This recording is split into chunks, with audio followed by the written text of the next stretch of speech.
हैं जो second semester में है, जिनके साथ बहुत ज़्यादा भसड़ मचा हुआ है, उनका भी सवाल मैं लेके आया हूँ कि ऑफर लेटर के आने के कितने दिन के बाद वो 25,000 जो जमा करना होता है ना सीट रिजर्वेशन के लिए, वो कितने दिन में जमा कर सकते हैं। अगर आप फी पेमेंट नहीं कर पाते हो टाइम से तो आपको एग्जाम देने दिया जाएगा। प्लेसमेंट तो एकदम कन्फर्म है कि आपका हो जाएगा मार्केटिंग, फाइनेंस और एचआर में। हॉस्टल में आप रहोगे तो ज़्यादा अच्छा रहेगा, पीजी में रहोगे तो ज़्यादा अच्छा रहेगा। क्योंकि एमबीए में एडमिशन लेने से पहले या एमबीए के ड्यूरिंग सॉफ्ट स्किल्स और हार्ड स्किल्स क्या क्या चाहिए होता है, जो एमबीए के ड्यूरिंग एंड प्लेसमेंट तक मुझे वो प्रॉब्लम ना हो, बाकी वो सारा कुछ मैं सीख लूँ। टेलीग्राम ग्रुप में आप ऐड हो जाना, उसमें मैं भेज दूंगा कि कौन कौन सी कंपनियां अभी तक आ चुकी हैं और कौन कौन सी कंपनियां आती हैं और कितनी कंपनियां आती हैं। हेलो दोस्तों, कैसे हो? स्वागत करता हूं आपको फिर से एक नए वीडियो में।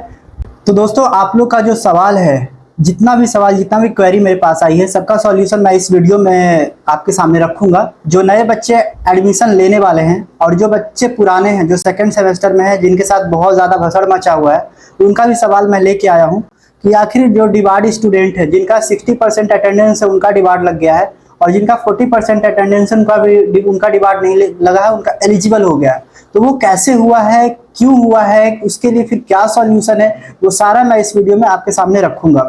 तो आप लोग का जो भी प्रॉब्लम होता है एग्जामिनेशन से रिलेटेड, आप डायरेक्ट एग्जामिनेशन कंट्रोलर के पास जाके बात कर सकते हो, अपने डीन से बात कर सकते हो, अपने पीसी से बात कर सकते हो। ये सारे जगह पे आप जाके बात कर सकते हो। जो भी आपके फैकल्टीज है, हेड है, आपकी कॉलेज है, आप जाके बात करो। आपने पैसे दिए, आप फ्री में नहीं पढ़ रहे हो, आपने पैसा दिया है। तो सबसे पहले बात करते हैं, मिड टर्म का जो पेपर आप लोग का चल रहा है एमबीए सेकंड सेमेस्टर का, वो 50 नंबर का है, 50 नंबर का है। और जो फर्स्ट सेमेस्टर में मिड टर्म का पेपर जो चला था आप लोग का, वो 30 नंबर का चला था। तो वो मुझे कुछ ये समझ में नहीं आ रहा है क्या कैसे हो रहा है। जो इन्फॉर्मेशन निकल के आया है, हालांकि मैं कुछ कंफर्म नहीं बता रहा हूँ, बाकी जो सोर्सेस के थ्रू मुझे ऐसा पता चला है, स्टूडेंट्स के ही थ्रू, आप लोग के ही थ्रू पता चला है कि जो ईटी में जो अभी आप लोग एंड टर्म दोगे ना, उसमें 40% आपका मार्क्स चाहिए ही चाहिए। और जो IA1 हुआ आपका, इंटरनल असेसमेंट 1 और 2 हुआ है, उसमें आपका 40% मार्क्स चाहिए। दोनों में अगर 40% मार्क्स रहता है तो आपको डिबार्ड देने का कोई ज़रूरत नहीं है, ठीक है। अगर आप लोग एंड टर्म में या इंटरनल असेसमेंट में फेल हो जाते हो किसी एक में, मिड टर्म की बात नहीं कर रहा हूँ, इंटरनल असेसमेंट 1 एंड 2 और एंड टर्म की बात कर रहा हूँ मैं, इसमें अगर आप लोग फेल हो जाते हो किसी एक में, तो आपको 2,000 रुपया दे करके पेपर देना होगा दोबारा। 2026 में जो सेकंड सेमेस्टर के स्टूडेंट आएंगे ना, उनके साथ आपको पेपर देना होगा, जो फेल हो जाएंगे। बाकी अब यहाँ पे बात करते हैं जो नए स्टूडेंट हैं, जो एडमिशन लेने वाले हैं। नए स्टूडेंट तो अभी वो नहीं है, जो एडमिशन लेने वाले हैं, उनका बहुत सारा सवाल आ रहा है। तो अब बात करते हैं कि जो एमबीए में एडमिशन लेने वाले हैं, एक बच्चे ने पूछा था कि भैया मुझे ये बता दो कि एमबीए में एडमिशन लेने से पहले या एमबीए के ड्यूरिंग सॉफ्ट स्किल्स और हार्ड स्किल्स क्या क्या चाहिए होता है, जो एमबीए के ड्यूरिंग एंड प्लेसमेंट तक मुझे वो प्रॉब्लम ना हो, बाकी वो सारा कुछ मैं सीख लूँ। फिलहाल के लिए अभी आप हार्ड स्किल्स में ये सीखो, Excel, power point, MS Word. Soft skills में ये सीखो, कम्युनिकेशन स्किल्स, आपका लीडरशिप, ये सारा कुछ आपका अभी सॉफ्ट स्किल्स में आ गया है। और एडेप्टेबिलिटी, मतलब कि सिचुएशंस के अनुसार खुद को कैसे ढालें, कैसे मतलब उसके हिसाब से अपने आप को बनाएं, ठीक है। ये सारा कुछ आ जाता है सॉफ्ट स्किल्स में। तो बहुत ज़्यादा स्टूडेंट कंफ्यूज होते हैं, क्योंकि पहले से जो गवर्नमेंट की तैयारी कर रहे होते हैं, गवर्नमेंट एग्जामिनेशंस की तैयारी कर रहे होते हैं, उनको चाहिए होता है कि मैं एमबीए भी करूं और गवर्नमेंट जॉब की तैयारी भी करूं। तो ऐसा कहीं ना कहीं मेरे हिसाब से पॉसिबल तो नहीं होता है, क्योंकि एमबीए बहुत ज़्यादा वास्ट सब्जेक्ट है, बहुत ज़्यादा वास्ट कोर्स है। एमबीए में बहुत सारे स्पेशलाइजेशंस होते हैं, बहुत सारे सब्जेक्ट्स होते हैं, उसके अंदर में भी बहुत सारे टॉपिक्स रहता है, बहुत सारे प्रोजेक्ट्स, पावर पॉइंट पे पीपीटी बनाना, बहुत कुछ होता है, जो आपको ये सब करने से फुर्सत ही नहीं मिले। मान लिया कि एक लेक्चर होता है आपका 45 मिनट का, तो 45 मिनट का एक लेक्चर होता है। एक दिन में टोटल 5 लेक्चर होता है कॉलेजेस यूनिवर्सिटी में, मान लिया 5 लेक्चर होता है। तो 5 लेक्चर करने के बाद सुबह 8 बजे से अगर आप 4 बजे घर आते हो, 4 बजे या 5 बजे भी आते हो घर पे, रूम पे, तो उसके बाद खाना वाना बनाओगे, या फिर पीजी या हॉस्टल में रहते होगे, तो फिर आप तुरंत तो एकदम पढ़ने तो नहीं लग जाओगे कॉलेज या हॉस्टल से आने के बाद। थोड़ा सा तो रिलैक्स करोगे, रेस्ट करोगे आप, या फिर कहीं मार्केट वगैरह जाना हो गया शाम के टाइम में। अधिकतर लोग शाम के टाइम में मार्केट वगैरह जाते ही हैं, 1 घंटा आधा घंटा उसमें ही ले लो। फिर रात का टाइम होता है तो उसमें खाना वाना, अगर पीजी हॉस्टल में रह रहे हो तो खाना वगैरह मिल जा रहा है, नहीं अगर रह रहे हो रूम लेके रह रहे हो तो खाना बनाना पड़ेगा, उसमें 1-1.5 घंटा टाइम चला जाता है। चलो अब उसके बाद क्या करोगे, चलो रात में 8 या 9 बजे तक सारा काम कर लिए, उसके बाद तो पढ़ने के लिए बैठोगे ही, स्टडी के लिए। तो स्टडी के लिए बैठोगे तो अब यहाँ पे बोलो कि मेरे पास तो टाइम है, अब मैं गवर्नमेंट जॉब की तैयारी कर सकता हूँ, तो नहीं, क्योंकि एमबीए आप जो क्लास करके आए हो उसको स्टडी करोगे, रिवाइज करोगे, उस चीज का नोट्स बनाओगे, उसके बाद जो पावर पॉइंट पे प्रोजेक्ट दिया जाता है, पीपीटी दिया जाता है, वो सारा कुछ वर्क करोगे। एक पीपीटी बहुत अच्छा सा बनाने में आपको कम से कम 2 से 3 घंटा लगता ही है। अगर आपको बिलीव है कि मैं गवर्नमेंट जॉब की तैयारी करके 1 साल और टाइम दे करके मैं निकाल लूंगा, तो आप एमबीए करने मत आओ, आप गवर्नमेंट जॉब की जो तैयारी कर रहे थे वही तैयारी करो। तो बिलीव है खुद पे, तो अगर आपको खुद पे बिलीव नहीं है, क्योंकि आप अपने आप को आपसे ज्यादा कोई नहीं जानता है, अगर आपको लगता है कि मैं गवर्नमेंट जॉब की तैयारी नहीं कर पाऊंगा, जल्दी से जॉब चाहिए, बहुत सारा घर में प्रेशर होता है कि मुझे जॉब चाहिए जल्दी, घर वाले प्रेशर डाल रहे हैं कि तुम्हारी उम्र इतनी हो गई है, जल्दी से जॉब करो, ये करो वो करो, अभी तक तुम स्टडी कर रहे हो, और आपको उसमें भी लगता है कि आप गवर्नमेंट जॉब की तैयारी नहीं कर सकते हो, कहीं ना कहीं विश्वास थोड़ा होता है ना कि नहीं निकल पाएगा, तो आप एमबीए कर सकते हो। एमबीए के लिए आप आ सकते हो आराम से, इसमें आपका 2 साल पढ़ोगे, 1.5 साल में ही आपका जॉब लग जाएगा। तो ये चीज होता है गवर्नमेंट और प्राइवेट सेक्टर में स्टडी करने के ड्यूरिंग। तो यहाँ पे कंफ्यूजन आप एकदम क्लियर हो, गवर्नमेंट जॉब में आप कंफर्म है कि निकल जाएगा तो मत आओ। अगर गवर्नमेंट जॉब और एमबीए दोनों साथ में करना है तो नहीं हो पाएगा, पॉसिबल नहीं है। अब अगले टॉपिक पे आते हैं। एक हमारे सब्सक्राइबर हैं, हम मुझे फॉलो करते हैं, उनका ये क्वेश्चन था कि उनके पास जीन वाइट का कॉल गया था और गलगोटिया यूनिवर्सिटी का भी कॉल गया था एडमिशन के लिए। तो ये जीन वाइट और गलगोटिया यूनिवर्सिटी में कंफ्यूज थे कि किस में जाऊं तो ज़्यादा बेटर रहेगा। देखो बच्चों, मैं गलगोटिया यूनिवर्सिटी में स्टडी कर चुका हूं पहले, तो मुझे पता है कि यहाँ पे क्या है नहीं है, तो मैं इसके बारे में डीपली बता पाऊंगा और क्या कैसे होता है नहीं होता है। अगर आपको प्लेसमेंट चाहिए, प्लेसमेंट तो एकदम कन्फर्म है कि आपका हो जाएगा मार्केटिंग, फाइनेंस और एचआर में, और अदर स्पेशलाइजेशन में कंपनियां आती हैं लेकिन बहुत लिमिटेड आती हैं। कंपनियों की जो टॉप कंपनियां हैं उनकी लिस्ट मेरे पास है, अगर आप बोलोगे तो मैं इंस्टाग्राम पे भेज दूंगा, या फिर मैं टेलीग्राम ग्रुप में आप ऐड हो जाना, उसमें मैं भेज दूंगा कि कौन कौन सी कंपनियां अभी तक आ चुकी हैं और कौन कौन सी कंपनियां आती हैं और कितनी कंपनियां आती हैं। तो ये प्लेसमेंट के मामले में आप बेफिक्र रहो कि प्लेसमेंट नहीं लगेगा, ऐसा नहीं है, प्लेसमेंट लग जाएगा। एवरेज पैकेज जो है इसका होता है 4 लाख होता है, इससे 5 लाख होता है, और जो हाईएस्ट पैकेज होता है वो 8 से 9 से 10 लाख भी होता है, और हाईएस्ट 19 लाख 20 लाख की भी आई है, लेकिन उठा के लेके किसी को नहीं गई है। तो 8 से 9 लाख हाईएस्ट में रखता हूँ, और सबसे लोएस्ट में रखता हूँ 3 से 4 लाख। बाकी यहाँ का मैनेजमेंट क्या है नहीं है, मेरे पिछले वीडियोस में जाके देख लेना, वो डिटेल वीडियोस आएगी उसमें मैं एक्सप्लेन कर दूंगा। बाकी अभी ये क्वेरीज की वीडियोस है तो मैं सबके सवालों का जवाब दे रहा हूँ इसमें। एक हमारे भाई है, उनका क्वेरीज ये था कि क्या एचआर में जॉब मिलती है, और उनको ये भी कंफ्यूजन था कि लड़कियों को ज्यादा मिलती है, लड़कों को कम मिलती है एचआर में जॉब।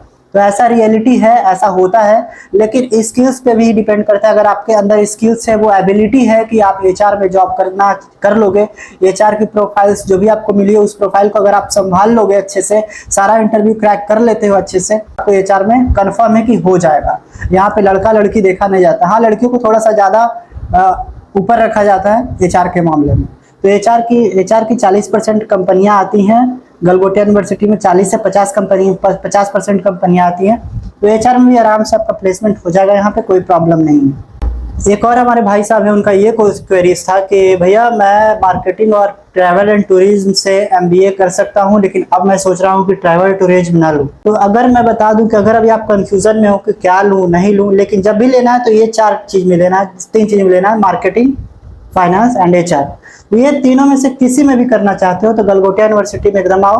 और कंफ्यूजन हो कि मैं क्या लूँ ना लूँ, अभी आप जब पहला साल पढ़ोगे ना डुअल स्पेशलाइजेशन में, उसमें सारा का सारा सब्जेक्ट आपको स्टडी करवाया जाएगा टोटल। जो फाइनल चूज करने का ऑप्शन आता है ना, वो आपको आता है 3rd सेमेस्टर से 15 या 20 दिन पहले या 1 महीना पहले आता है। रजिस्ट्रेशन उसका एक अलग से होगा। तो अभी ये मत सोचो कि मैंने ये चूज कर लिया तो अब मेरा यही रह जाएगा, तो ऐसा नहीं है। अभी आप 1 साल पूरा पढ़ोगे, सारा का सारा सब्जेक्ट, इसमें एचआर भी रहेगा, मार्केटिंग भी रहेगा, बिजनेस एनालिस्ट भी रहेगा, आपका इकोनॉमिक्स भी रहेगा, सारा कुछ रहेगा आपका फर्स्ट ईयर में। जैसे ही 2nd ईयर में जाते हो यानी कि 3rd सेमेस्टर में, तब आपका चूज करने का ऑप्शन आएगा। अभी से मत घबरा जाओ कि मैंने तो ये ले लिया अब क्या होगा, मैं चेंज कर सकता हूँ कि नहीं कर सकता हूँ। तो चेंज वाला जो सिस्टम है ना, वो 3rd सेमेस्टर में ही आप चूज करोगे फाइनल। अभी फाइनल चूज करने का ऑप्शन नहीं आता है। टेलीग्राम ग्रुप में किसी का मैसेज आया था कि आर्ट्स वाले क्यों एमबीए नहीं कर सकते हैं, तो किसने बोल दिया कि आर्ट्स वाले एमबीए नहीं कर सकते हैं? आर्ट्स वाले एमबीए कर सकते हैं, कोई दिक्कत नहीं है। साइंस वाले भी एमबीए कर सकते हैं, कॉमर्स वाले भी एमबीए कर सकते हैं। कॉमर्स वाले के लिए तो बना ही एमबीए है, बीबीए वाले तो एमबीए करते ही करते हैं। तो प्रॉब्लम यहाँ पे ये आती है ना कि आप एमबीए पढ़ रहे हो, तो इसका एक अलग से मैं वीडियोस लाऊंगा, या पहले से आई हुई है कि एमबीए में क्या क्या प्रॉब्लम फेस करना पड़ता है। जो मैंने ब्लॉग बनाया था एमबीए से, जो बच्चों से मैंने इंटरव्यू लिया था, तो उसमें बच्चों ने बताया है प्रॉब्लम क्या क्या फेस करना पड़ता है साइंस स्टूडेंट वालों को, और कॉमर्स स्टूडेंट वालों को, या फिर आर्ट्स स्टूडेंट वालों को। देखो एमबीए में जो सब्जेक्ट्स है ना, वो सारा का सारा कॉमर्स और कैलकुलेशन से रिलेटेड है। जैसे कि अकाउंट्स हो गया, स्टैटिक्स हो गया, एथिक्स हो गया, इकोनॉमिक्स हो गया। तो ये जो सारा सब्जेक्ट है ना, तो कहीं ना कहीं आर्ट्स वाले को अकाउंट समझ में नहीं आता है, साइंस वाले को अकाउंट समझ में नहीं आता है, फाइनेंस समझ में नहीं आता है। तो यहाँ पे प्रॉब्लम होता ही होता है। तो ये सारा कुछ प्रॉब्लम है, लेना नहीं चाहिए ऐसा मैंने नहीं बोला है कहीं। आप आर्ट्स वाले भी हो तो आप एमबीए कर सकते हो, कॉमर्स वाले हो तो एमबीए कर सकते हो, साइंस वाले हो तो एमबीए कर सकते हो। एक बच्चे ने मेरे से पूछा था कि भैया एकेडमिक कैलेंडर पर वीडियो बनाइए। तो पहले मैं बता दूं कि एकेडमिक कैलेंडर जो आती है ऑफिशियल वेबसाइट पे गलगोटिया के, उसमें थोड़ा बहुत बीच में चेंज भी हो सकता है, लेकिन जो एकेडमिक कैलेंडर जो फाइनल वाला रहेगा उसका एक मैं स्पेशल वीडियो बना दूंगा। एकेडमिक कैलेंडर में यही होता है कि आपका एग्जाम जो है सेकेंड सेमेस्टर का, फर्स्ट सेमेस्टर का, या ET exam, mid term exam, या फिर IA1 IA2 कब होगा, छुट्टियां कब कब होती हैं। तो मेरे पास सारा का लिस्ट है, मैं आपको ग्रुप में सेंड कर दूंगा। आप ग्रुप में ऐड नहीं हो तो ग्रुप में ऐड हो जाना। एक बच्चे ने पूछा कि क्लासेज कब से स्टार्ट होती है। क्लासेज इसका सितंबर में स्टार्ट होता है, तो सितंबर में क्लासेज स्टार्ट होता है। अभी से एडमिशन स्टार्ट है, एडमिशन अभी आप जा करके पोर्टल पे कर सकते हो। एडमिशन प्रोसेस वगैरह का एक और वीडियो ला दूंगा, हालांकि इसका वीडियो पहले से मेरे पास बहुत सारा वीडियो है, आप जाके देख लेना। हॉस्टल पीजी कौन सा बेटर रहेगा? हॉस्टल में आप रहोगे तो ज्यादा अच्छा रहेगा, पीजी में रहोगे तो ज्यादा अच्छा रहेगा। अगर लड़कियों के लिए हॉस्टल पीजी सेफ है, या हॉस्टल सेफ है या पीजी सेफ है, गलगोटिया हॉस्टल प्रोवाइड करती है तो कितने का करती है, और क्या क्या सारा कुछ मैं एक स्पेशल वीडियो में इसका बनाऊंगा, थोड़ा लंबा चला जाएगा, ठीक है।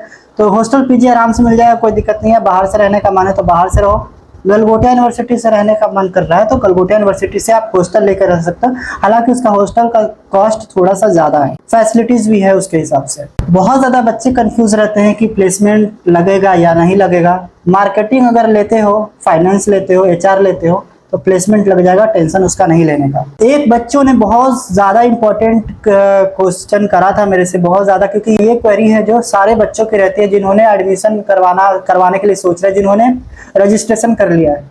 आफ्टर रजिस्ट्रेशन आपका ऑफर लेटर जब आता है, बहुत सारे बच्चों का क्वेरी रहता है कि ऑफर लेटर के आने के कितने दिन के बाद वो 25,000 जो जमा करना होता है ना सीट रिजर्वेशन के लिए, वो कितने दिन में जमा कर सकते हैं।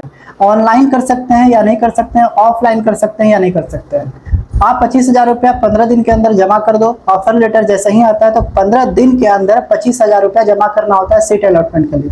सीट आपका रिजर्व हो जाता है, उसमें फिर आपका जो मेन पेमेंट करते हो, फीस देते हो, उसमें वो 25,000 इंक्लूड कर दिया जाता है। तो या तो आप कॉलेज जाके कर लो, कॉलेज जाके अगर करोगे तो ज्यादा बेटर रहेगा, क्योंकि कैंपस वगैरह भी घूम लोगे अपने हिसाब से, और 25,000 वहीं पे ऑनलाइन ही करोगे, लेकिन वहीं पे करोगे आप। बाकी अगर आप कहीं बहुत ज्यादा दूर हो, कहीं आपका दूसरे स्टेट में घर है, वहां हो, आपको आने में प्रॉब्लम है, तो ऑनलाइन भी कर सकते हो, बशर्ते कि उसका रिसिप्ट वगैरह रखे रहना, कि जब भी आप कॉलेज विजिट करो तो काउंटर से जाकर रिसिप्ट ले लेना, UTR नंबर वगैरह या ट्रांजैक्शन नंबर दिखा करके, ठीक है। एक बच्चे ने पूछा था MBA इन IT, तो दोस्तों मैंने पहले ही बता दिया, MBA in IT, MBA in marketing, MBA in finance, MBA in marketing तक तो वीडियो आ गई थी। MBA इन सारा स्पेशलाइजेशन का एक एक करके, और इसके आगे जो भी स्पेशलाइजेशन बच गई है उसका वीडियो आएगा स्पेशल। स्टडी से लेके प्लेसमेंट से लेके जॉब रोल तक, कंपनीज तक, सारा वीडियोस उसका एक्सप्लेन करके आएगा। तो आप उसके लिए वेट कर लो थोड़ा, इसके बाद वो वीडियोस आने स्टार्ट हो जाएगी। एक बच्चों का बहुत ज्यादा इंपॉर्टेंट क्वेश्चन था कि अगर आप फी पेमेंट नहीं कर पाते हो टाइम से तो आपको एग्जाम देने दिया जाएगा। तो एग्जाम देने शायद नहीं दिया जाता है, उसके लिए कुछ रूल्स होता है, वो फॉलो करना होता है। जैसे कि अंडरटेकिंग फॉर्म आपको डालना होगा लास्ट में। अगर किसी के पास बहुत सारा, अभी क्या हुआ था ना कि जो सेकेंड सेमेस्टर में बच्चे हैं, जो आपके सीनियर जो आए हुए थे 2024 में, जो इन्होंने एडमिशन करवाया था, उनका पेपर अभी सेकेंड सेमेस्टर का स्टार्ट है, मिड टर्म का। तो बहुत बच्चों ने क्या किया था ना कि उनका, बहुत सारे लोग लोन से आए हुए थे, जो बिहार से है, DRCC से लोन लेके पढ़ने के लिए आए हुए थे, बहुत लोग प्राइवेट बैंक से लोन लेके आए हुए थे, बहुत लोग घर से पैसे दे रहे थे। तो बहुत लोगों का लेट से फी मतलब टाइम पे फी नहीं आया था, कुछ दिन के बाद आने वाला था। उनके केस में क्या हुआ था ना कि बहुत लोग मेल कर रहे थे फाइनेंस हेल्प डेस्क पे अपना क्वेरीज लिख के, तो बहुत ज्यादा मैसेज मेल चला जाता है। तो वो लोग लास्ट में क्या करते हैं ना, अंडरटेकिंग फॉर्म फिल करवाते हैं जो एग्जाम के एक दिन पहले सामने स्टार्ट होता है। आपका एक सॉफ्टवेयर होगा, GUI क्लाउड के नाम से एक पोर्टल होता है जो गलगोटिया के बच्चे ही वो एक्सेस कर सकते हैं जिनका एडमिशन हो जाता है। तो GUI क्लाउड एक जो सॉफ्टवेयर होता है उसमें एक सेक्शन बना होता है अंडरटेकिंग, फी अंडरटेकिंग करके होता है। फी अंडरटेकिंग फॉर्म तभी ओपन होता है जब एग्जामिनेशन का एक दिन पहले वो ओपन होता है, ताकि वो बच्चे फिल कर दें। अप्रूव्ड हो जाने के बाद वो आपका एडमिट कार्ड डाउनलोड हो जाता है। वो फी अंडरटेकिंग फॉर्म इसीलिए भरा जाता है, उसमें एक लास्ट डेट रहता है, जैसे कि कोई लास्ट डेट रहता है कि इस डेट के पहले आपका ये पूरा पैसा जमा हो जाना चाहिए। अगर आप एग्री हो तो आप मार्क आउट करके रिमार्क में रीजन लिख करके आप सबमिट कर सकते हो, उसके बाद एडमिट कार्ड आ जाएगा। तो फी ड्यू है तो अंडरटेकिंग फॉर्म भर दो, लोन वगैरह से कहीं से भी आ रही है तो ये हमारा आज का वीडियो था छोटा सा। बाकी आपकी और भी अगर कोई भी क्वेरी है तो कमेंट में करना। हमारे टेलीग्राम ग्रुप में जो नए बच्चे ऐड नहीं हुए हैं वो ऐड हो जाना, बहुत सारा इंफॉर्मेशन और बहुत सारी बातें उसमें होती हैं। और मैं इंस्टाग्राम का लिंक और टेलीग्राम का लिंक मैं वीडियोस के नीचे दे दूंगा, आप लोग ऐड हो जाना। बाकी हमारे चैनल पे जो नए हैं हमारे चैनल को सब्सक्राइब कर लेना और हमारे इंस्टा पे फॉलो कर लेना, क्योंकि बहुत सारी स्टोरीज मैं वहाँ पे डालते रहता हूँ, अपडेट स्टोरी जो रहता है। बाकी आप लोग जो नए बच्चे हो एडमिशन करवाओ, कोई दिक्कत नहीं, गलगोटिया यूनिवर्सिटी में आराम से एडमिशन हो जाएगा। बहुत ज़्यादा सही नहीं है लेकिन हाँ सही है, प्लेसमेंट नॉर्मली हो जाती है अधिकतर लोगों की।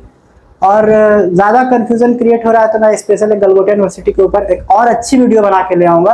बाकी मिलते फिर से एक नए वीडियो में नए कंटेंट के साथ, तब तक के लिए आप लोग अपना ख्याल रखो। जय हिंद, जय भारत।